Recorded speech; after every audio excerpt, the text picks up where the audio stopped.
The Forgotten Watchers. The galaxy had grown comfortable in its silence. For 300 years, the Outer Rim territories had known peace. Trade flowed freely between the star systems, and the great powers had settled into predictable patterns of diplomacy and minor conflicts. The Council of Worlds governed with steady hands, and most species had forgotten the old warnings passed down through their histories. But some remembered. Commander Blake stood on the observation deck of the Earth Defense Station, watching the last transport ship disappear into hyperspace. The massive orbital platform had been humanity's eyes and ears for centuries, monitoring everything that moved through their sector of space. Most aliens who passed through never knew it existed, hidden behind layers of stealth technology that made it invisible to all but the most advanced sensors. Another merchant convoy heading to the Vega colonies, reported Lieutenant Ross from the command center. No unusual activity detected.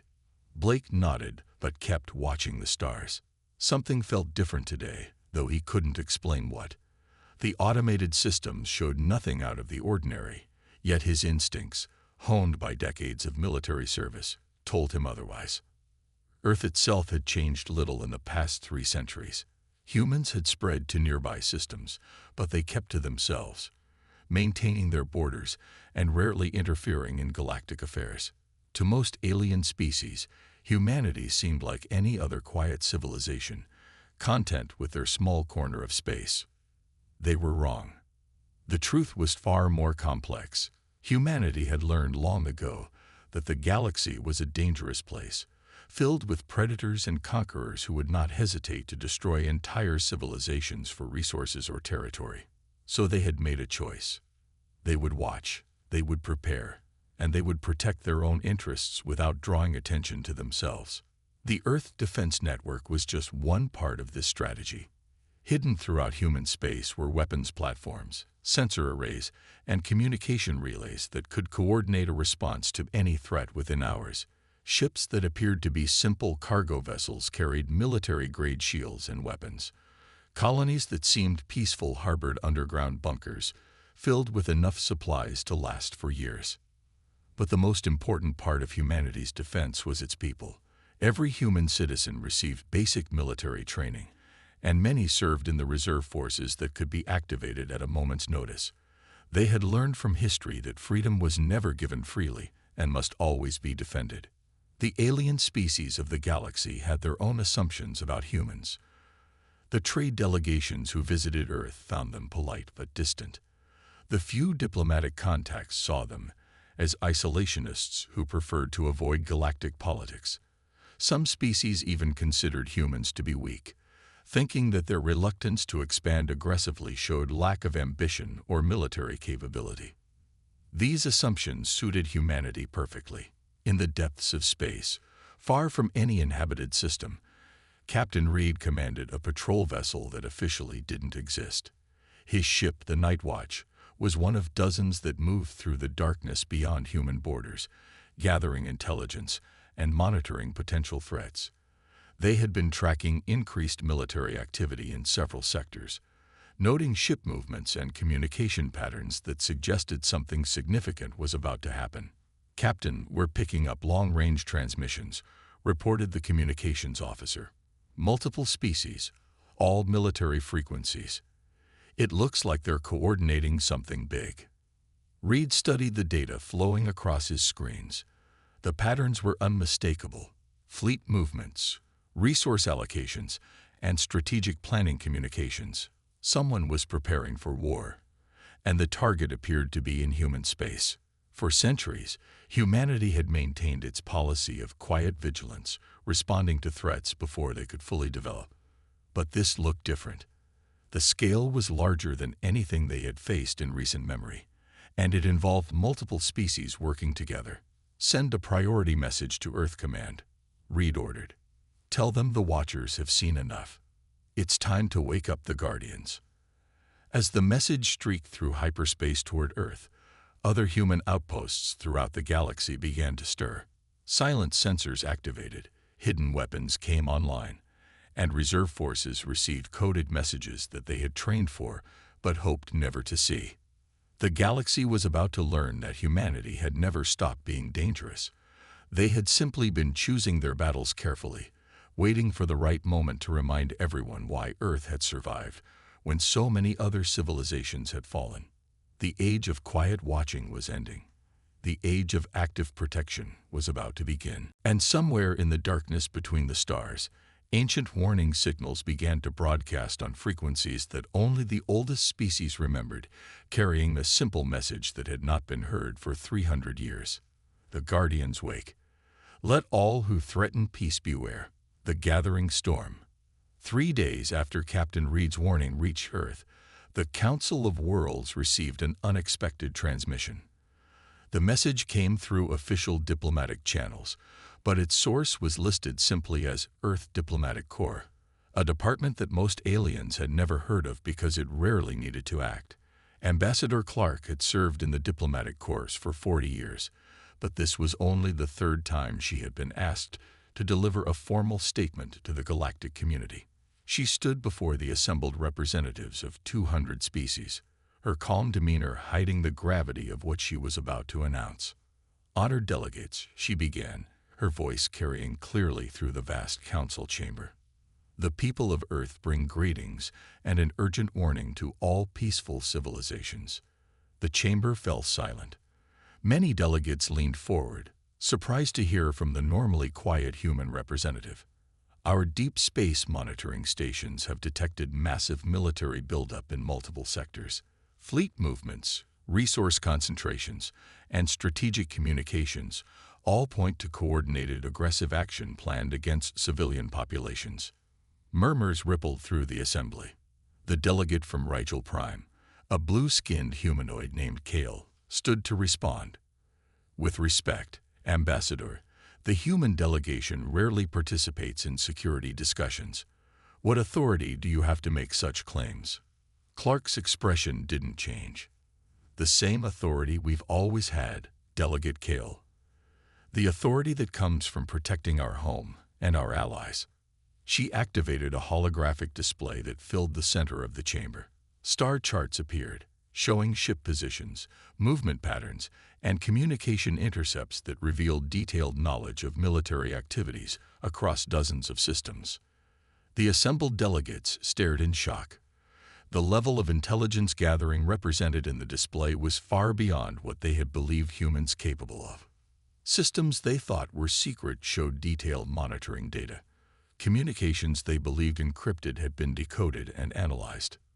For 3 centuries, Clark continued, humanity has maintained peaceful relations with all species while defending our territory and interests. We have watched, we have learned, and we have prepared. The buildup you see represents a threat not just to human space, but to the stability of this entire region. The delegate from the warrior species known as the Korathi, a tall reptilian being called Rex, rose to his feet. You speak of defense, human, but this display shows capabilities far beyond simple monitoring. How long have you been spying on sovereign territories? As long as necessary, Clark replied without hesitation. Every species in this chamber maintains intelligence operations. The difference is that we use ours primarily for defensive purposes. The chamber erupted in heated discussions as delegates realized the implications. If humans had this level of surveillance capability, what else were they hiding? How much did they really know about other species' activities? Meanwhile, in the depths of space, the human response was already underway. Ships that had appeared to be simple cargo haulers began transforming, their hull panels sliding away to reveal weapon systems and advanced sensors. Civilian space stations activated defensive grids that had been hidden for decades. Mining operations in asteroid belts revealed themselves to be heavily fortified military bases. Admiral Stone commanded the response from the primary fleet base at Wolf 359, a system that most aliens believed contained only a small research outpost. In reality, it housed one of humanity's largest military installations, built into the asteroids and completely invisible to casual observation. Fleet status report, he requested from his operations officer. 80% of reserve forces have reported ready status. Deep strike units are moving into position along probable invasion routes. Intelligence networks are providing continuous updates on enemy movements. Stone studied the tactical displays showing the true scope of human military capability. Hidden bases throughout their territory were coming online, revealing a defensive network that had been built over centuries of careful planning. Ships that existed only in classified records were emerging from concealed hangars and stealth positions. The alien forces gathering for what they believed would be an easy conquest had no idea what they were facing. They saw humans as a minor civilization with limited military power, focused on peaceful trade and scientific research. They had counted on surprise and overwhelming numbers to achieve quick victory. They were about to learn how wrong they were. "Sir," reported the intelligence officer, "we're detecting increased chatter among the enemy fleets. It appears they've noticed some of our preparations." Stone smiled grimly. "Good. Let them see enough to understand they've made a mistake, but not enough to know the full extent of what they're facing." The message was going out across human space. The time for hiding was over. After 3 centuries of patient watching, humanity was about to remind the galaxy why peaceful species needed guardians, and why those guardians should never be underestimated. The storm was gathering, and Earth was ready. The first strike. The attack came at dawn, Earth Standard Time, just as human intelligence had predicted. The enemy fleet consisted of ships from 5 different species, united in their belief that humanity represented an easy target with valuable resources to claim. They had chosen Earth's outer colonies as their first objective, expecting minimal resistance from what they considered a peaceful trading civilization. They were catastrophically wrong. Captain Maria Santos commanded the defense of New Geneva Colony, a settlement of 50,000 humans on a world that appeared to have only basic defensive systems. The attacking fleet of 30 warships approached confidently, their commanders already planning how to divide the spoils of their easy victory. "Enemy fleet entering weapons range," reported her tactical officer. "They're maintaining standard attack formation, no evasive maneuvers." Santos watched the enemy ships close in, waiting for the perfect moment. Hidden beneath the colony's surface, weapon systems that had been concealed for over a century were powering up. In orbit, what appeared to be simple mining platforms were revealing their true nature as heavily armed battle stations. "All units, initiate Guardian Protocol," Santos commanded.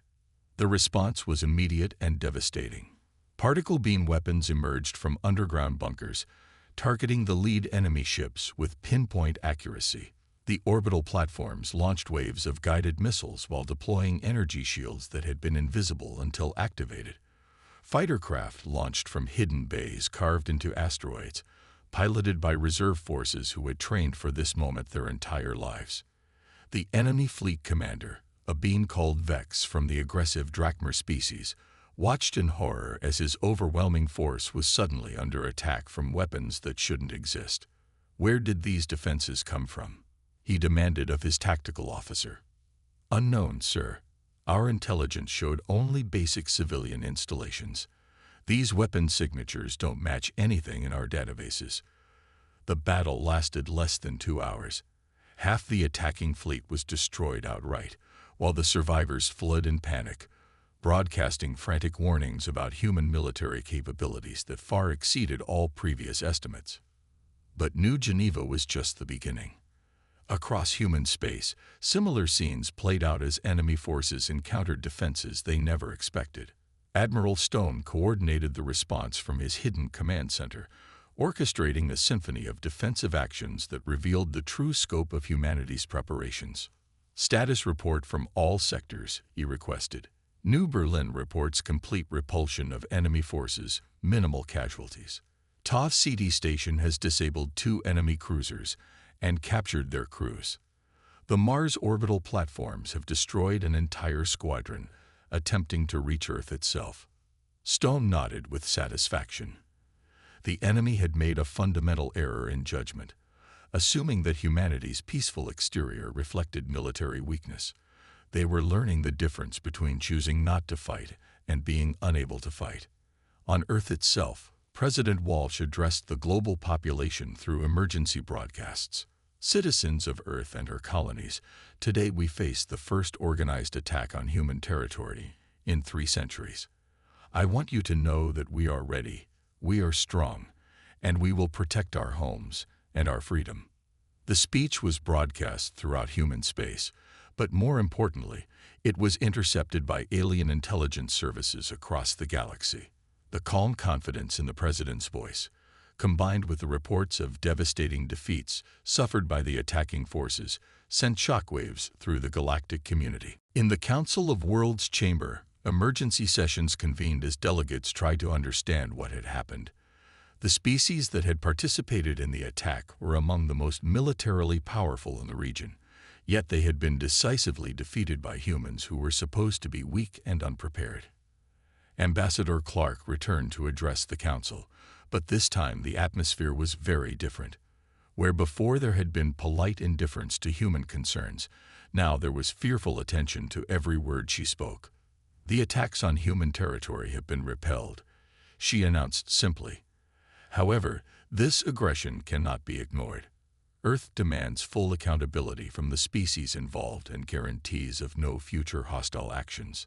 The delegate from the Korathi species, Rex, stood slowly. The galaxy has underestimated humanity's capabilities. This much is clear. But what are your intentions now? Will you seek revenge against those who attacked you? Clark's response was measured but firm.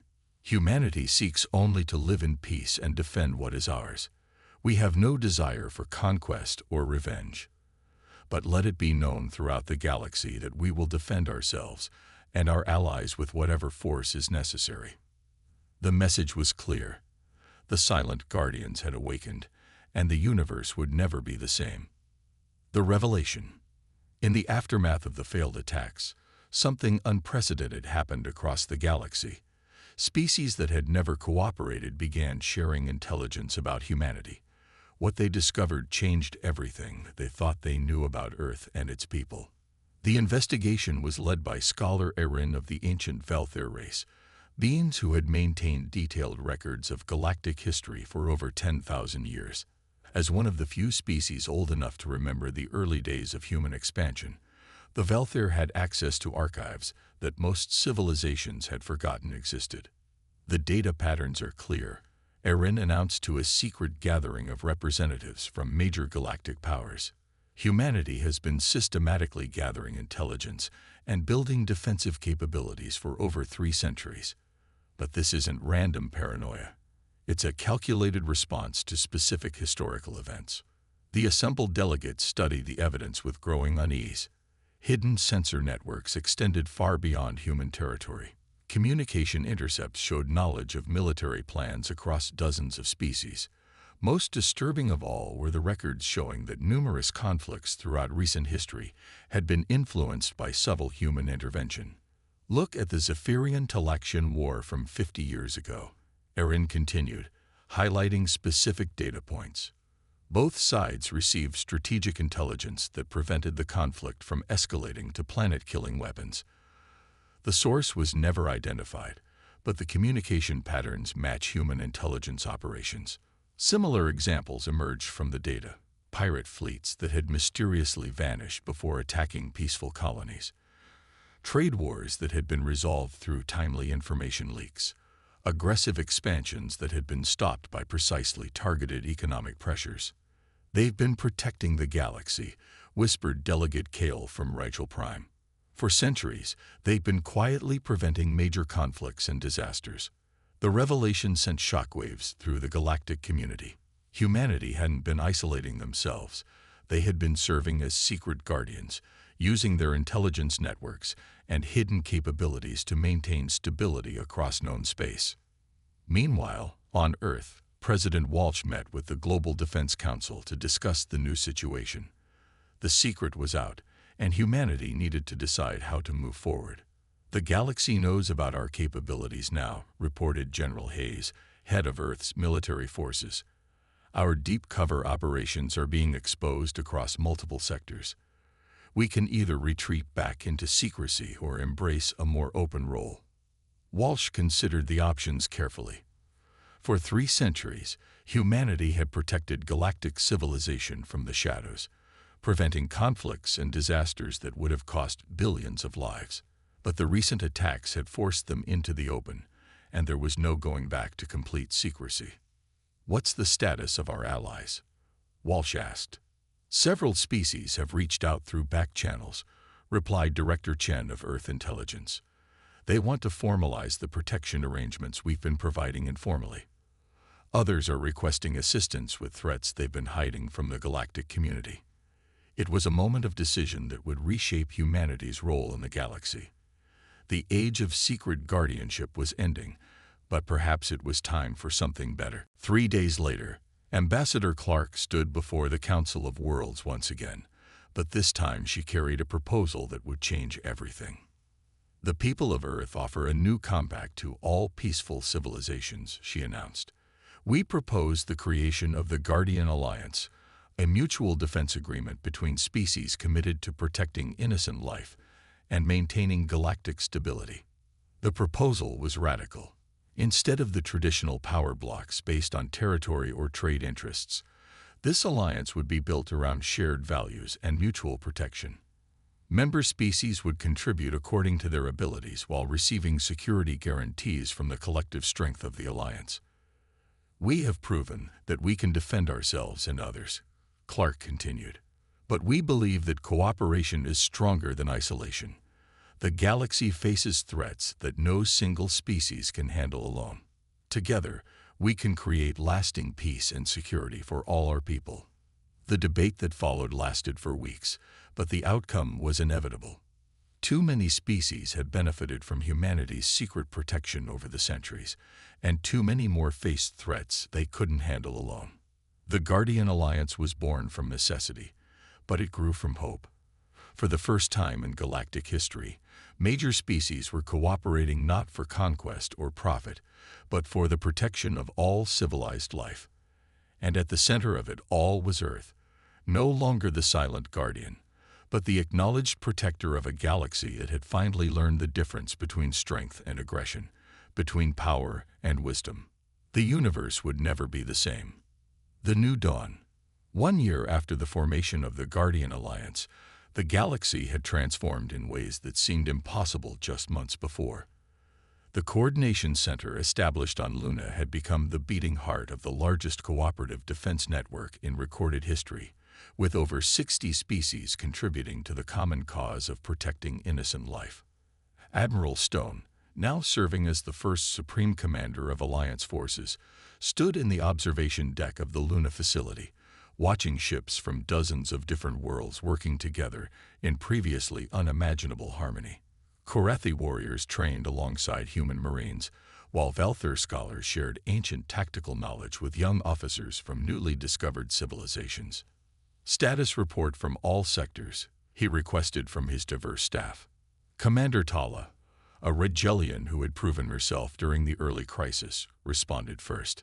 "The Outer Rim territories report complete pacification. The last of the pirate fleets has been either eliminated or integrated into legitimate security forces. The core worlds are experiencing unprecedented economic growth," added Captain Kim, one of Earth's finest strategic planners.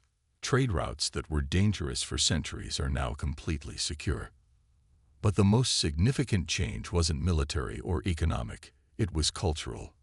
For the first time in galactic history, different species were truly working together as equals, sharing knowledge and resources not for conquest, but for mutual protection and growth. Dr. Sarah Okafor, head of the Alliance Research Division, had documented this transformation in her reports to Earth. "We're seeing cooperation between species that have been enemies for millennia," she noted. "The shared threat of aggressive expansion has created bonds that we never thought possible." The success of the Guardian Alliance had not gone unnoticed by less peaceful elements in the galaxy. Several aggressive species had attempted to form counter-alliances, but these efforts consistently failed due to their inability to trust each other or commit to anything beyond immediate self-interest. The difference, observed scholar Aaron during a recent council meeting, is that the Guardian Alliance was built on the foundation of proven protection rather than promised conquest. Humanity demonstrated their commitment to defending others before asking for anything in return. This reputation had been earned through centuries of quiet service, but it was validated through decisive action when the galaxy needed it most. The failed attacks on human territory had revealed not just military strength, but a philosophical approach to power that other species were eager to embrace. President Walsh, now serving her second term partly due to Earth's enhanced galactic standing, reflected on the transformation during her annual address to the Global Assembly. "We kept our strength hidden not because we were ashamed of it, but because we understood that true security comes from being trusted rather than feared," she said. "The galaxy now knows that humanity will fight to protect the innocent, but only when necessary and only as much as required." This philosophy had become the cornerstone of alliance policy. Member species contributed forces and resources, but military action required consensus and was always focused on protection rather than conquest. Aggressive species learned that attacking alliance members meant facing the combined might of the galaxy's most advanced civilizations, while peaceful species found security they had never experienced before. The transformation wasn't without challenges. Cultural misunderstandings, logistical complications, and political disagreements were constant issues. But the shared commitment to protecting innocent life provided a framework for resolving these problems that had never existed before. Commander Reed, now leading Deep Space Patrol operations for the Alliance, sent regular reports that showed the broader impact of their success. "We're seeing new civilizations emerge from isolation because they no longer fear aggressive neighbors," he reported. "Species that had hidden their capabilities are now contributing to galactic knowledge and culture." The galaxy was becoming not just safer, but richer in every sense.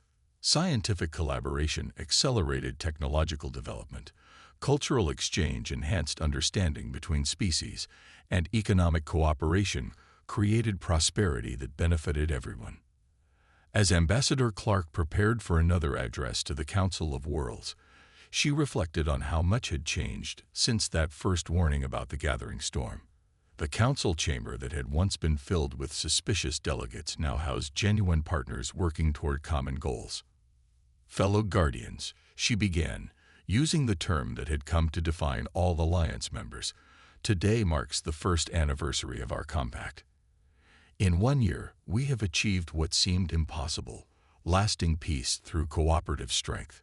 The applause that followed came from beings who had learned that the universe was vast enough for everyone to thrive, as long as they were willing to protect each other from those who would destroy that possibility. Humanity had awakened from its long watch to find that the galaxy was ready to join them in their vigil. The age of silent guardians was over, but the age of active protection had only just begun. And in the depths of space, new signals broadcast on ancient frequencies, carrying a message of hope to civilizations yet undiscovered. "The Guardians stand ready. All peaceful beings are welcome under our protection."